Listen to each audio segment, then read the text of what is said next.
En début de semaine, on a beaucoup parlé de l'ouverture du Grenelle des violences conjugales. À cette occasion, Emmanuel Macron s'était rendu à la plateforme d'accueil téléphonique le 3919. Oui, et il avait notamment assisté au dialogue entre une femme menacée par son mari et un gendarme qui refusait de la raccompagner. Une enquête administrative a été ouverte après cette défaillance critiquée par le chef de l'État. Vous nous en dévoilez les premiers résultats, Guillaume Biet. Eh bien, l'enquête interne de la gendarmerie a déjà établi que c'est depuis une petite brigade en région Aquitaine que cette femme a appelé le 3919.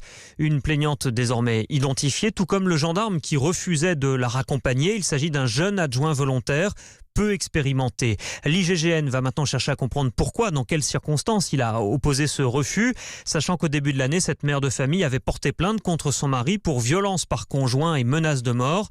Conséquence d'ailleurs, il est convoqué, lui, par le délégué du procureur dans quelques jours. Au milieu de l'été, cette femme est venue à la gendarmerie pour demander qu'on l'escorte jusque chez elle, prendre ses affaires pour quitter le domicile conjugal. Les gendarmes l'avaient fait sans incident, sous les yeux de son époux. Mardi dernier, c'est à nouveau pour se faire accompagner chez elle qu'elle retourne à la gendarmerie. Et selon nos informations, après son fameux coup de fil au 3919, elle a finalement bien été escortée par un autre gendarme qui rentrait de patrouille. Résultat, le mari n'était pas là, il a déjà quitté la maison du couple qui est vide et qui a d'ailleurs été mise en vente. Guillaume Biet.